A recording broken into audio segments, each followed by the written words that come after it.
This is Blackjacked, a podcast about how the civil rights movement went left. Oh man, I gotta get up.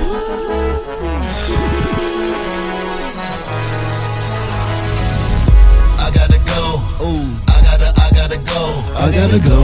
I gotta go. I gotta get up and go. I gotta go. I gotta go. I gotta get up and go. I gotta get up and leave. I gotta get up and go. Welcome back to Blackjack. I told you last week that this is when we start to get deep, and this week is the deepest of the deep.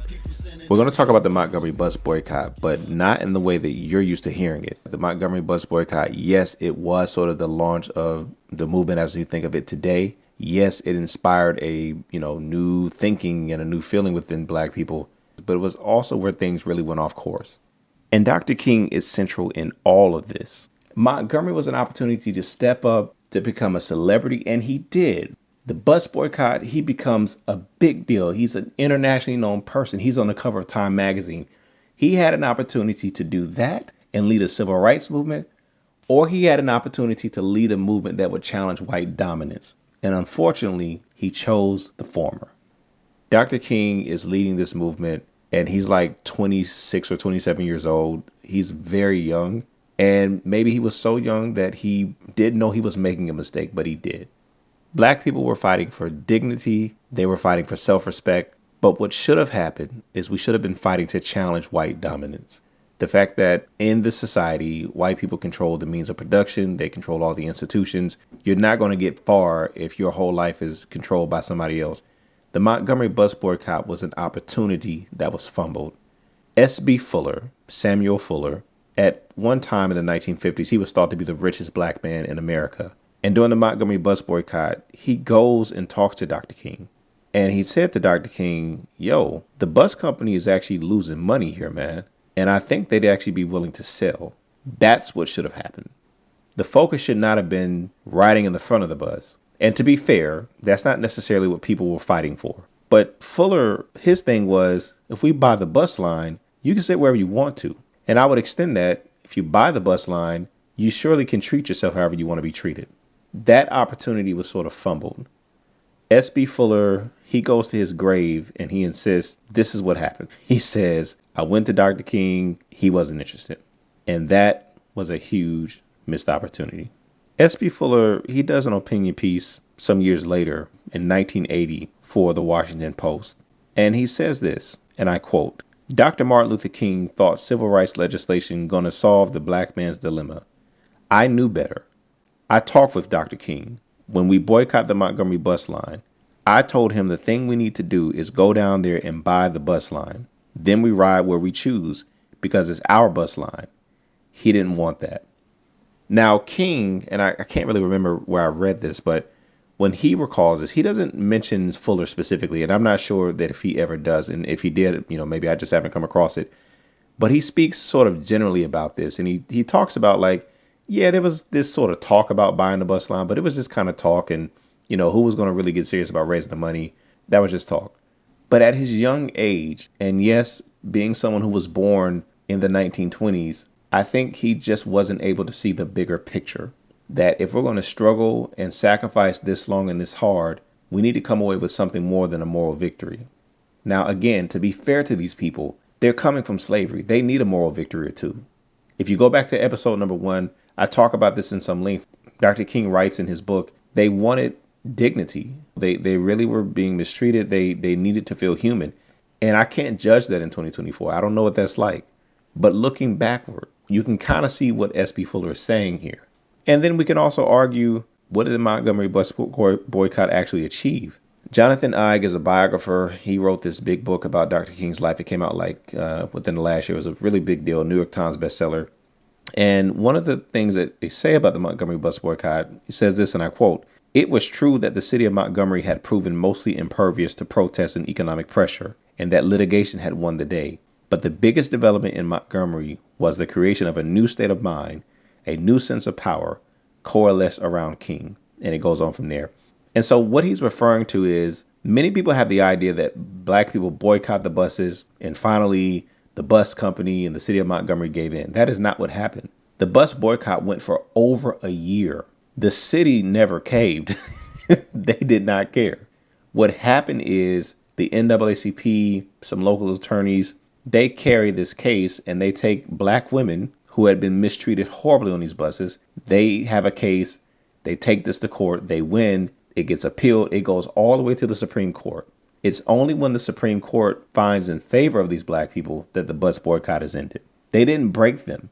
And so one could ask, well, what was accomplished? Well, I is saying, well, yeah, they didn't end the boycott that way, but something was accomplished. And he's arguing that it's this sort of this new sense of power, a different state of mind. And I'm arguing, if this is just about having a different state of mind, what about a mindset that says we are going to challenge white dominance?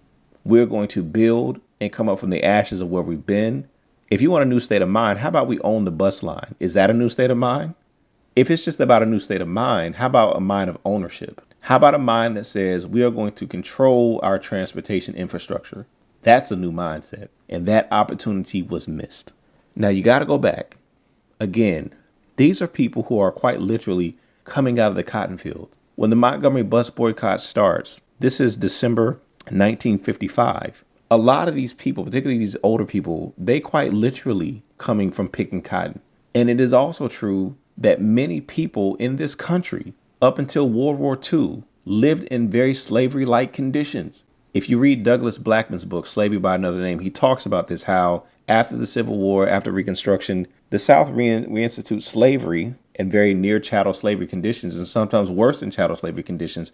But they do it through the penal system. So we can just arrest you and it's whatever. And then other people very much are still sharecropping, but the relationship to those landowners very much resembles slavery. So again, for these people, a moral victory actually matters. We can't be too judgmental. You got to understand where they're coming from.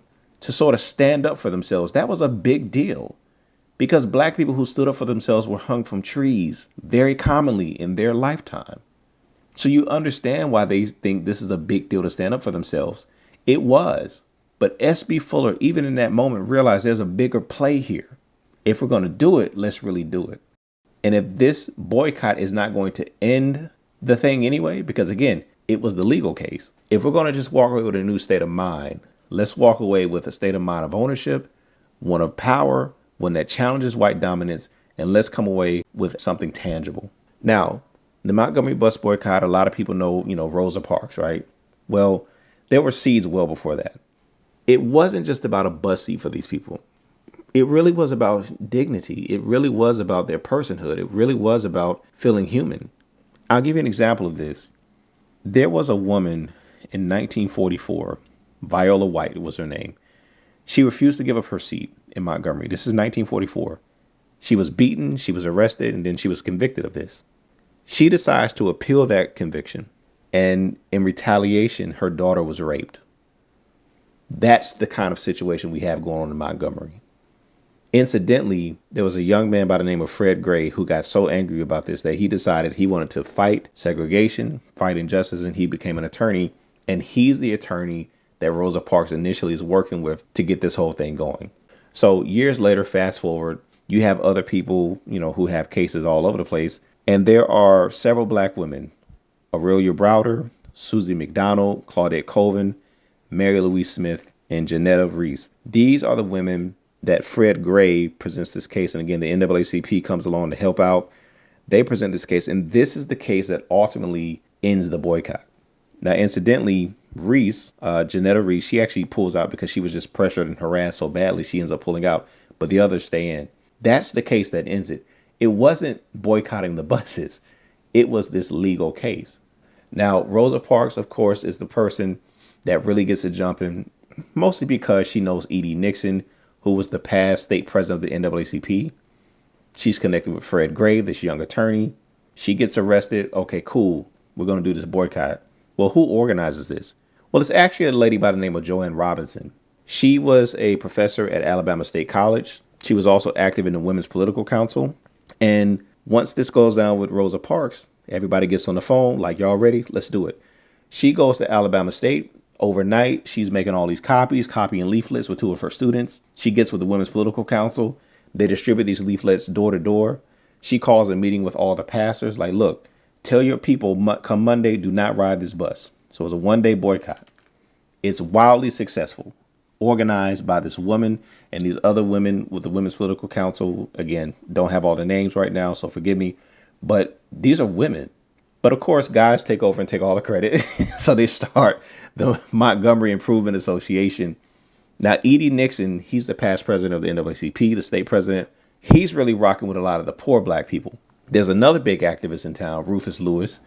He's a coach at Alabama State. He also has a bunch of businesses. He, runs a mortuary. He's got a little money. He's in with a lot of middle class black people. Well, if they put E.D. Nixon in charge, who was probably the more qualified person, Lewis may not want to do it.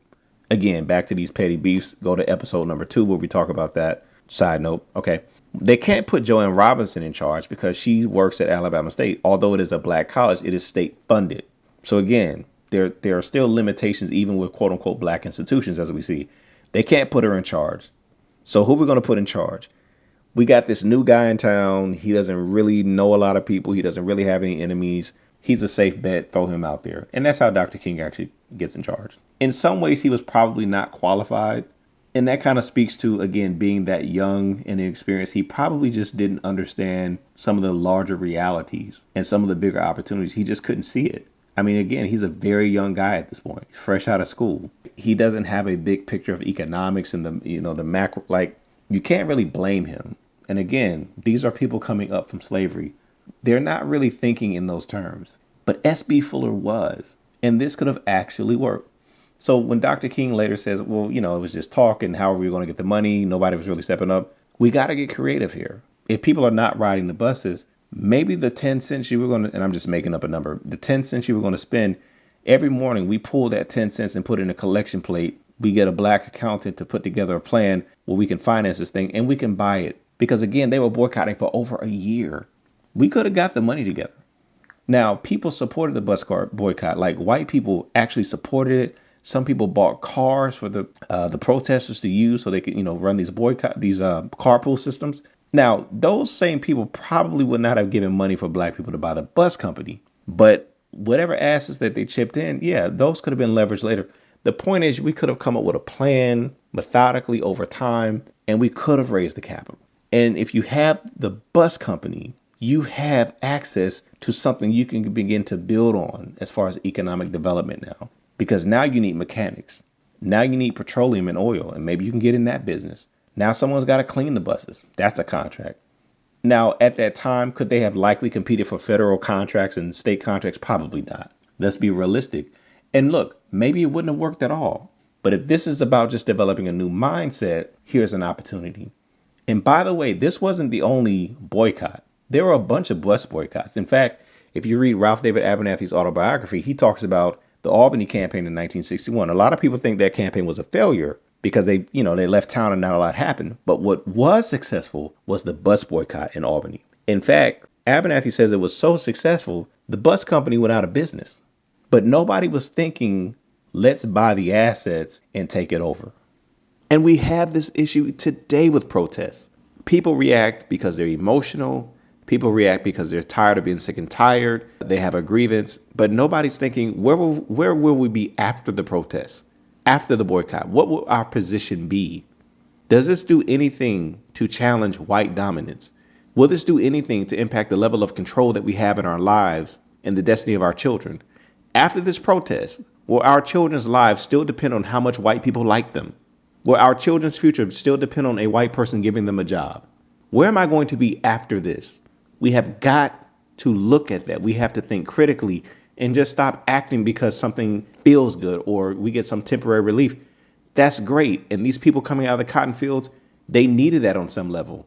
But we're still fighting the same battles and feeling the same level of oppression today because we didn't deal with the root issue, white dominance. So Montgomery really launches the movement, and it really is revolutionary in a lot of ways. But it's also the start of a lot of bad habits. What you see in the movement is boycotts become this huge tool to really get people's attention. The boycotts are really to get white people's attention long enough to make concessions. So I'll hurt you long enough until you pay attention to me and you're sort of give a little bit on this or let me sit at this lunch counter. When really the boycotts really should have been a tool to catapult us into economic development. The boycott should have been something to build upon. Don't just boycott to get their attention, boycott them to bankrupt them and then buy them out. The boycott should have been a tool towards really challenging white dominance and changing the power balance, but you don't do that through temporary boycotts. You've got to boycott to cut somebody's throat off in the economic sense. You got to take over and take charge. It was an opportunity for that and it was missed. And there are even bigger opportunities you'll see. One of them is in Savannah, Georgia. Hosea Williams leads the movement where there is a multi-million-dollar opportunity, and that gets home. So we're going to talk about that next time on Black Cat. We're going to keep talking about how the civil rights movement. Gotta get up and go, I gotta go, I gotta get up and go. They waiting on me when I walk out the door. They counting on me to get ready to blow. Too many people saying that I'm the hero. Too many people looking up to me. Can't let them down, not an option for me. Don't even matter if you rocking with me. I touch down even if you ain't blocking for me. No BS and no negativity, only dealing with positive energy. Yeah, it's haters and doubters surrounding me. I don't pay them no man, they ain't stopping me. Like Brady and Jordan, no topping me. I'm MVP in every category. My confidence grows every day that I rise. Gotta get up and go, keep my eye on the prize. I gotta go, manifesting on my hopes and dreams. I gotta go, yo, I'm strategizing like I'm coaching the team. I got places to go, I got people to see, I got things to do. Yo, I'm through with surviving, it's time to start living, I don't know about you. That's what I see for myself, speak over my life, I got riches and wealth. Take it in stride one day at a time, no malice inside, I'm nothing but blessed.